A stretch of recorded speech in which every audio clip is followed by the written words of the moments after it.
बिल्कुल, देखिए आप जिस वंदे भारत रेल में हैं, ये वंदे भारत रेल जो है वो कटरा से लेकर श्रीनगर तक का जो फासला है उसको महज 3 घंटे में समेट देगी। और कटरा से श्रीनगर 3 घंटे में अगर आप पहुंच जाएं तो ये एक वो सपना है जो दशकों दशकों तक जिसका इंतजार किया गया और अब जाकर वो साकार होने वाला है, जिससे कहीं ना कहीं जम्मू कश्मीर के लोगों की जिंदगी आसान होगी और जम्मू कश्मीर में खुशियों की बहार आएगी। आसिफ कुरैशी हमारे सहयोगी इस वक्त हमारे साथ मौजूद हैं। आसिफ, आप जहां पर मौजूद हैं वो श्रीनगर, और अब जब ये वंदे भारत इनको हरी झंडी दिखा दी जाएगी तो फिर श्रीनगर और कटरा और सफर का ड्यूरेशन जो है वो सिर्फ 3 घंटे रह जाएगा। मतलब जिंदगी और आसान होने वाली है, खुशियों की बहार आने वाली है। आसिफ कुरैशी,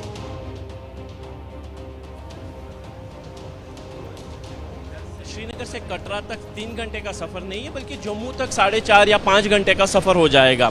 हम इस समय श्रीनगर के जो रेलवे स्टेशन है यहाँ पे मौजूद हैं, और यहाँ पे आप मेरे पीछे देख रहे हैं ये वो ट्रेन है जो साइमल्टेनियसली जब कटरा से प्रधानमंत्री हरी झंडी दिखाएंगे तो वो ट्रेन चलेगी और यहाँ से ये ट्रेन चलेगी। मैं कैमरामैन से कहूँगा कि वो दिखा दे कि ये जो C2 बोगी है श्रीनगर माता वैष्णो देवी 2402 यानी 2402 की ये ट्रेन है, और ट्रेन में जो है बड़ी संख्या में जो है बच्चे ऑलरेडी बैठ भी चुके हैं, क्योंकि वो इस पहली ट्रेन के सफ़र का मज़ा लेना चाहते हैं जो यहाँ से चलेगी। मैं बता दूं कि ये केवल कुछ दशकों का इंतज़ार नहीं, बल्कि तकरीबन 130 साल का एक सपना है जो आज पूरा हो रहा है, क्योंकि 20वीं शताब्दी में ये सोचा गया था कि कश्मीर घाटी को जम्मू से जोड़ दिया जाएगा, और आज 103 साल के बाद ये सपना जो है पूरा होता हुआ दिख रहा है। वंदे भारत एक्सप्रेस की पहली ट्रेन श्रीनगर से भी साइमल्टेनियसली चलेगी, और यहाँ से जो ट्रेन है तकरीबन 12 बजे तो आज चलेगी, क्योंकि साइमल्टेनियसली जो हरी झंडी दिखाई जाएगी कटरा से प्रधानमंत्री की तरफ से, वो यहाँ से भी उसी समय ट्रेन चलेगी। लेकिन जैसा अजय बता रहे थे कि 2 ट्रेन हैं, 4 बार ये जम्मू और श्रीनगर को कनेक्ट करेगी, और हफ्ते में 6 दिन चलेगी। यानी कहीं ना कहीं जो सपना अधूरा सा रह गया था, क्योंकि मौसम जो है सबसे बड़ी चुनौती है जम्मू कश्मीर को कनेक्टिविटी में।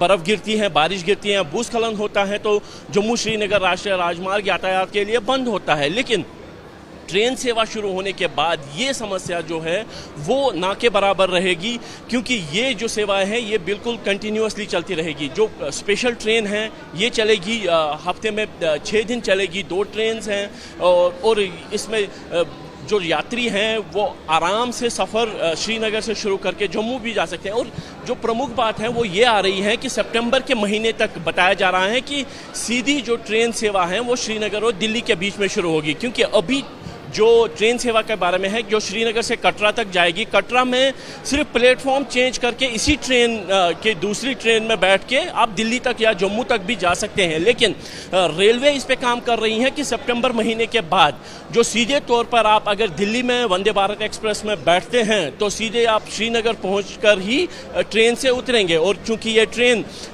जो हाई स्पीड ट्रेन है इसके लिए भी जो स्टॉप हैं वो न्यूनतम रखे गए हैं। श्रीनगर से कटरा तक केवल बानिहाल के पास ये ट्रेन रुकेगी और फिर सीधे कटरा, यानी केवल एक स्टॉप के चलते आप जो है श्रीनगर से कटरा तक पहुंच सकते हैं। यानी कहीं ना कहीं जो एक सपना था कि ट्रेन सेवा के जरिए कश्मीर तक आना, वो अब पूरा होता हुआ दिख रहा है। और ट्रेन भी स्पेशल है, ट्रेन भी विशेष है, क्योंकि जिस तरीके से अजय ने भी बताया कि वातानुकूलित ट्रेन है जिसमें गर्मी और ठंडी दोनों का प्रबंध रखा गया है ताकि लोगों को ठंड में ज़्यादा मुश्किल ना हो। लेकिन इसके साथ साथ चूंकि ये इलेक्ट्रिक ट्रेन है तो इसीलिए इस पर मौसम का असर भी कम ही रहेगा। यानी ठंड के चलते अगर डीजल के लोकोमोटिव चलने में दिक्कत होगी तो वो नहीं रहेगी। ये जो वंदे भारत ट्रेन है इसको हाई एल्टीट्यूड में रन करना है और इसी वजह से खास तकनीक का इसको बनाने में इस्तेमाल भी किया गया है, जिसका जिक्र आपसे कुछ देर पहले अजय बाचलू कर रहे थे। मैं एक बार फिर से आपको अजय बाचलू के पास लेकर चलूंगी। अजय, जिस बात का जिक्र आसिफ कुरैशी ने किया कि साहब दशकों नहीं, आप ये मानकर चलिए कि 1 सदी से भी ज्यादा का इंतजार इस तरीके की किसी विकास की रफ्तार के लिए यहाँ के लोग कर रहे थे। लेकिन दिक्कत वो जाहिर सी बात है जो भूवैज्ञानिक संवेदनशीलता इस पूरे इलाके की, और ये जो बिल्कुल उच्च ऊंचाई वाला इलाका है, और उसमें भी महत्वपूर्ण हो जाता है कि वो अंजी खड, अब खड के ऊपर आप किस तरीके से पुल बनाएं, तो उसमें देखिए क्या वो इंजीनियरिंग की महारत एक देखने के लिए मिलती है कि केबल्स के जरिए उस पुल को खड़ा कर दिया जाता है। उसके बाद वो पूरा का पूरा चेनाब नदी के ऊपर जो पुल बनाया गया है, जो दुनिया का सबसे बड़ा, मैं एक बार फिर से दर्शकों के लिए दोहरा दूं, ये चेनाब ब्रिज दुनिया का सबसे बड़ा रेलवे आर्च ब्रिज है। आर्च का मतलब होता है मेहराब। जो तस्वीर भी आप देख रहे होंगे, मतलब ये बाकायदा स्टील की एक मेहराब बनाई गई है, और इस मेहराब के ऊपर से वो रेल जो है वो फर्राटा मारते हुए गुजर रही है, और इसीलिए माना जा रहा है कि ये एक जबरदस्त करिश्मा, जिससे विकास को रफ्तार और साथ ही साथ रणनीतिक तौर पर भी हिंदुस्तान का एक बड़ा कदम है। अजय बाचल। जी बिल्कुल, रणनीति के हिसाब से अगर देखें, और अगर जो अभी ट्रेडिशनल रूट है रोमाना श्रीनगर पहुंचने का, एक तो हवाई मार्ग है और दूसरा सड़क मार्ग है। सड़क मार्ग की सबसे बड़ी दिक्कत यह है कि वो ऑल वेदर कनेक्टिविटी नहीं है। मतलब रोमाना सर्दियों के मौसम में जब भूस्खलन या हिमस्खलन इस सड़क पर होता है तो आप कई घंटे छोड़कर कई दिन या कई बार हफ्तों तक एक जगह फंसे रहते हैं, और उस हाईवे को खोलने का काम अपने आप में बड़ा चुनौतीपूर्ण होता है। और जब यहाँ बर्फबारी होती है तो इस हाईवे का बंद होना लाजमी है। और सबसे बड़ी बात, अब क्योंकि रोमाना अमरनाथ यात्रा आने वाली है, और अमरनाथ यात्रा एक ऐसी यात्रा है जिस पर देश की नहीं दुनिया की नजरें टिकी होती हैं। और कई बार हमने देखा है, क्योंकि अमरनाथ यात्रा अक्सर बरसातों में होती है, तो बरसात के मौसम में भी अमरनाथ यात्रा से लेकर पर्यटक जो आते हैं वो इस हाईवे के कारण प्रभावित होते हैं। दूसरा, इसी हाईवे से कश्मीर तक रसद और खाने पीने की चीजें, तेल,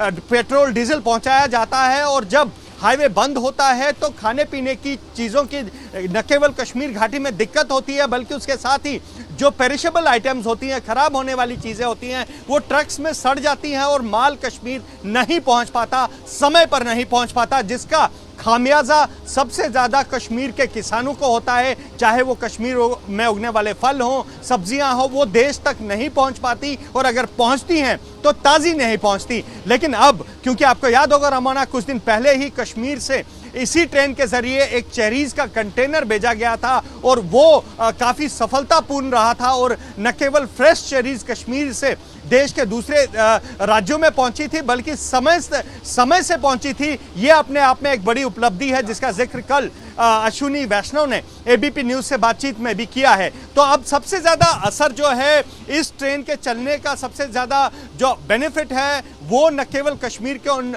व्यापारियों को होगा जो समय पर अपना माल जो है देश भर में कहीं भी डिलीवर करा सकते हैं, बल्कि देश भर में अगर आप रोमाना दिल्ली में बैठकर कश्मीर का ताज़ा सेब खाना चाहती हैं तो अब मुझे नहीं लगता कि उसमें कोई दिक्कत होगी, क्योंकि अब ये जो ऑल वेदर कनेक्टिविटी है ये अपने आप में एक बड़ा चैलेंज था, जिसे अब दूर कर दिया गया है। इसके साथ ही दूसरी चीज़ रोमाना, जो पर्यटक आते थे उनको भी नेशनल हाईवे की कनेक्टिविटी से काफ़ी दिक्कतें होती थी, और उन्हें भी कई दिन तक इस हाईवे पर बर्फबारी या चट्टाने खिसकने के चलते फंस जाना पड़ता था। लेकिन अब क्योंकि ये ट्रेन शुरू हो गई है, तो अब तो सारी दुश्वारियां दूर हो रही हैं अजय बाचलू, और इसीलिए तो हम कह रहे हैं कि ये बिल्कुल एक नया कश्मीर और विकास की रफ्तार, या यूं कहें विकास के पंख लगता हुआ कश्मीर। और पहलगाम के आतंकवादी हमले के बाद जब आज पहली बार प्रधानमंत्री नरेंद्र मोदी यहां जम्मू कश्मीर पहुंच रहे हैं, तो आतंकवाद को करारा जवाब देता हुआ कश्मीर। और यहां इस वंदे भारत रेल में वो जो यात्री इंतजार कर रहे हैं कि कब प्रधानमंत्री नरेंद्र मोदी हरी झंडी दिखाएंगे और वो कटरा से श्रीनगर तक के सफर पर निकलेंगे, जरा उन यात्रियों से तो बातचीत कीजिए ना, उनकी इस वक्त जो मनोभाव है वो दर्शकों तक पहुंचाइए। अजय। देखिए रोमाना, फिलहाल इस ट्रेन में जो है, जिस कोच में हम हैं, यहाँ पर देश विदेश से देश के अलग अलग चैनल्स के पत्रकार आए हुए हैं। कुछ जो है यहाँ पर पत्रकारों से भरी हुई ये कोच है जो इस ऐतिहासिक पल को अपने कैमरे में कैद करना चाहते हैं। मैं दूसरी कोच का रुख करूँगा रोमाना, जहाँ पर कुछ शायद स्कूली बच्चे यहाँ पर रखे गए हैं। स्कूली बच्चों को भी यहाँ लाया गया है, क्योंकि रोमाना जैसे मैंने पहले बताया कि ये जो ट्रेन है ये आज सिर्फ जो जब प्रधानमंत्री नरेंद्र मोदी इस पर हरी झंडी दिखाएंगे तो ये सिर्फ जो है आज सिर्फ जर्नलिस्ट को इसमें कैरी किया जा रहा है या जो बच्चे हैं उन्हें कैरी किया जा रहा है। आप इस ट्रेन में पहली बार जा रहे हैं? उत्साहित पहली बार उत्साहित है सर। इससे पहले आप काम करते थे, कश्मीर नहीं गए थे? कश्मीर नहीं गए। तो जब आपको कहा गया कश्मीर जाने के लिए तो खुश हैं? खुश हैं, बहुत खुश हैं। आज बहुत अच्छा लग रहा है हमको कश्मीर जाते हुए। आपसे इससे पहले कभी कश्मीर गए? नहीं, इससे पहले कभी कश्मीर नहीं गए। अब ट्रेन से जाएंगे? ट्रेन से जाएंगे, बहुत अच्छा है। जो दिनों में जाते थे अब घंटों में पहुंच जाएंगे कश्मीर। खुश है। तो रोमाना ये इस ट्रेन का स्टाफ है, क्योंकि जैसे मैंने पहले बताया कि यहाँ यात्री नहीं है। आप कहाँ से हैं?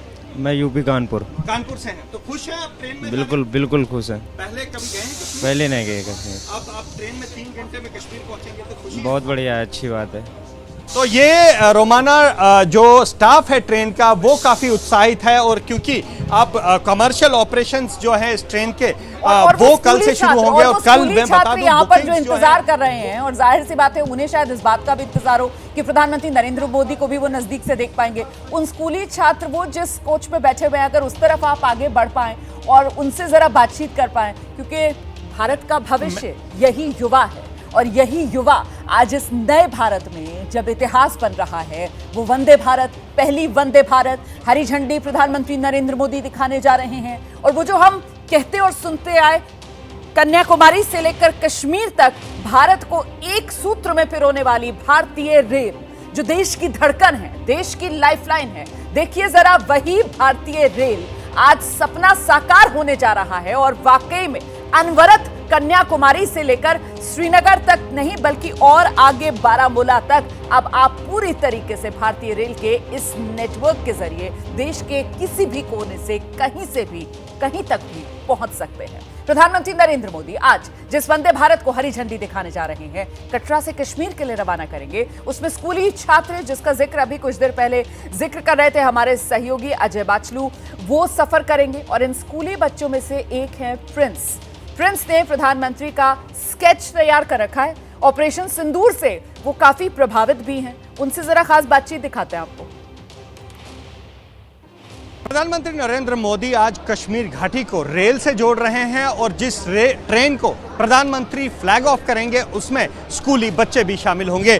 हमारे साथ एक खास स्कूली बच्चा है, प्रिंस इसका नाम है। 6th क्लास में पढ़ते हैं, कटरा के एक स्कूल में पढ़ते हैं, और इन्होंने प्रधानमंत्री नरेंद्र मोदी की ये पेंटिंग बनाई है, स्केच बनाया है। प्रिंस, कहाँ से आपको ये आइडिया आया कि आप पीएम का जो है स्केच बनाएंगे? सर, जब मुझे पता चला कि पीएम मोदी जी यहाँ पर आ रहे हैं वंदे भारत का उद्घाटन करने, तो मैंने सोच लिया था कि मैं उन्हें ये गिफ्ट करूँगा। तो कितने दिन लगे इसको बनाने में? सर 4 घंटे। 4 दिन। यस। तो आइडिया किसने दिया कि आप ये उनको पेंट करो? पापा ने। पापा ने। जब मिलेंगे तो क्या कहेंगे उनसे? सर, मैं कहूँगा कि आप इस पेंटिंग को अपने घर पर लगाएं और मुझे याद रखें हमेशा। बड़े होके क्या बनना चाहते हैं? Sir, artist. तो किसी ने आपको कहा कि आप पीएम की ये फोटो बनाओ, इसको बनाओ, ये किसने आपको सब कहा? सर, प्रिंसिपल सर ने। Principal sir? Yes sir. तो उसके बाद आपने खुशी खुशी बना ली? Yes sir. पर आजकल तो आपकी छुट्टियां हैं ना शायद? Yes sir. फिर भी आप आए हैं? Yes sir. क्यों प्रधानमंत्री से क्यों मिलना चाहते हैं? सर, वो मुझे बहुत अच्छे लगते हैं। क्या अच्छा लगता है? सर, उन्होंने जैसे ऑपरेशन सिंदूर में आतंकियों के अड्डे उड़ाए, मुझे बहुत अच्छा लगा, अंदर से बहुत खुशी मिली। तो आप चाहते हैं कि प्रधानमंत्री से आप अगर मौका मिला मिलने का, ऑपरेशन सिंदूर की बात करेंगे? Yes sir. क्या बोलेंगे? सर, मैं बोलूँगा कि वो ऐसे ही आतंकियों के अड्डे उड़ाते रहें। मैं वो ये चाहूँगा कि वो आतंकियों को ख़त्म कर दे पूरी तरह से। पूरी तरह से? यस। तो ये प्रिंस हैं जो यहाँ पर जिन्होंने प्रधानमंत्री नरेंद्र मोदी की ये फोटो बनाई है, और लगातार अब ये स्केच जो है ये प्रधानमंत्री को देना चाहते हैं। बड़े होकर आर्टिस्ट बनना चाहते हैं, और जिस तरह से कह रहे हैं कि ऑपरेशन सिंदूर में भारतीय सेना ने शौर्य दिखाया है, उस शौर्य को से इंस्पायर होकर ये प्रधानमंत्री जी से ये बात भी करेंगे, और ये स्केच इन्होंने बनाया है, और ये आज प्रधानमंत्री को भेंट करने की भी इच्छा रखते हैं।